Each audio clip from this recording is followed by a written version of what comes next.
Assalamu alaikum and welcome everyone. Today we are diving into a topic that everyone faces at some point: how to stay motivated during tough times. When life becomes challenging, motivation can fade, but the right strategies can help us rise stronger.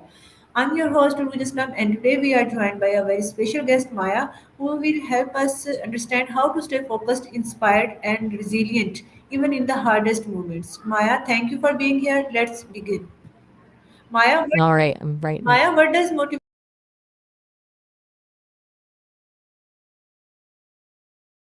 mean to you when life becomes difficult? Sorry, just gathering my thoughts. When things get hard, motivation shifts, right? It's less about big goals and more about just getting through the next hour. It becomes this tiny little engine fueled by small wins instead of some grand vision. It's about finding something, anything, to keep moving forward, even if it's just getting out of bed. Okay, why do you think people often lose motivation during challenging phases? I think it's pretty straightforward, actually.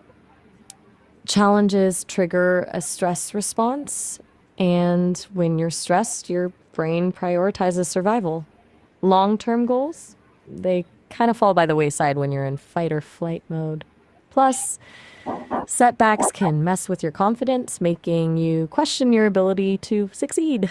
It's a whole cascade of stuff, honestly. Okay, how does mindset influence a person's ability to stay motivated in tough times? Massively. It's all about how you frame the problem. If you see a challenge as a threat, you're going to shut down. But if you see it as an opportunity to learn and grow, that's where the motivation. If you see it as an opportunity to grow, you're more likely to dig in and try. That growth mindset, the belief that your abilities aren't fixed, is huge for bouncing back from setbacks. It gives you the resilience to keep going when things get rough. Okay, what signs can help someone identify the real cause behind their lack of motivation? Okay, so it's rarely just laziness, you know? Usually there's something deeper. Are you exhausted, physically depleted? That's a sign. Are you feeling overwhelmed? Like the problem's too big to tackle? That's another one. Or maybe you're lacking a sense of purpose, a connection to why you're even doing what you're doing. Sometimes it's just a sign you need a break or that your goals don't actually align with what you want anymore. It's worth being honest with yourself. Okay, how should people address their goals when going through difficult situations? Break them down. Seriously. Take that massive, daunting goal and chop it into tiny, bite sized pieces, like ridiculously small. Instead of write a book, it's write one paragraph. Instead of get in shape, it's walk for 10 minutes. Celebrating those little wins is crucial. It builds momentum and reminds you that you're still making progress even when everything feels awful. And honestly, sometimes you gotta just put the goals on hold temporarily. Give yourself permission to focus on Okay, great. having fun. Absolutely. Routine is like a little anchor in the chaos, I'd say. When everything else feels unpredictable, having a set structure for your day can provide a sense of control and stability. It doesn't have to be rigid, but even small things like waking up at the same time, having a morning coffee, or doing a quick workout can make a big difference. It's about creating predictability when evil, everything else feels out of control. Of course, no problem at all. Is there anything else I can help with? Oh, yes. How important is gratitude when life feels stressful or painful? It's surprisingly powerful. Gratitude isn't about ignoring the bad stuff, it's about actively acknowledging the good stuff alongside it. When you're focusing on what you're thankful for, it literally shifts your brain chemistry, releasing dopamine and serotonin. It's like a little mood boost.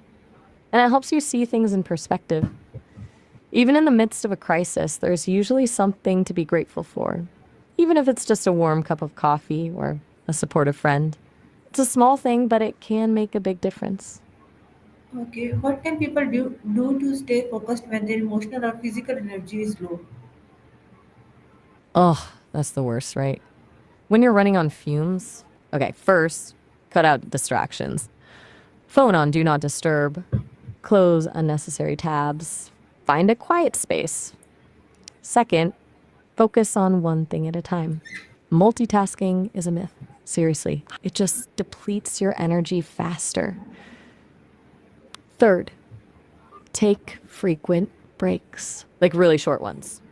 5 minutes every hour to stretch, walk around, or just breathe deeply. And finally, be kind to yourself. Don't beat yourself up for not being productive. Sometimes just surviving is enough. It's okay to lower your expectations when you're low on energy. Maya, what advice would you give to someone who keeps comparing their progress to others? Stop it. Seriously, comparison is the thief of joy. Everyone's journey is different. You don't know what's going on behind the scenes, and social media is a highlight reel, not reality. Focus on your own progress, your own goals, your own timeline. Celebrate your own wins, no matter how small. And remember that success isn't a competition, it's about becoming the best version of yourself. That's it. Maya, what small wins do you think people should aim for daily? Oh, that's a good question. Small wings. I like that. Daily, I'd say one tiny act of self care. Something reading a chapter of a book, taking a walk, listening to music. Something that refills your cup, even a little bit. And one small act of kindness, complimenting a stranger, helping a colleague, sending a thoughtful text. Those little things add up. They create a ripple effect of positivity, both for you and for others. Those are your daily small wins. Okay. How can someone build long-term resilience to face future challenges? Resilience isn't built overnight. It's kind of like building a muscle. You got to work at it. One of the biggest things is developing a strong support system. Surround yourself with people who believe in you, who will lift you up when you're down, and who will challenge you to grow. Also, learn from your mistakes. Don't dwell on them, but analyze what happened and what you can do differently next time. And finally, practice self compassion. Be kind to yourself, especially when you're struggling. Remember, everyone makes mistakes. It's part of being human. Treat yourself with the same kindness and understanding that you would offer a friend. Finally, if someone is at their lowest point today, what message would you give to them? Okay. It's okay to not be okay. Seriously. You don't have to pretend to be strong. You don't have to have all the answers. It's okay to feel overwhelmed, scared, or hopeless. Just allow yourself to feelings. And you are not alone. Reach out for help. Talk to someone you trust. And be kind to yourself. You deserve it. It's going to be okay. Eventually. Just keep breathing.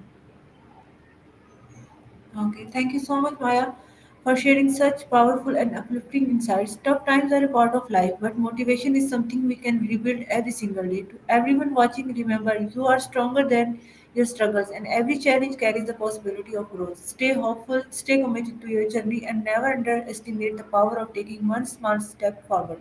I am Urooj Aslam signing off. Until next time, stay motivated, stay strong. Allah Hafiz. You're very welcome. It was good to be here, Roos. And yeah.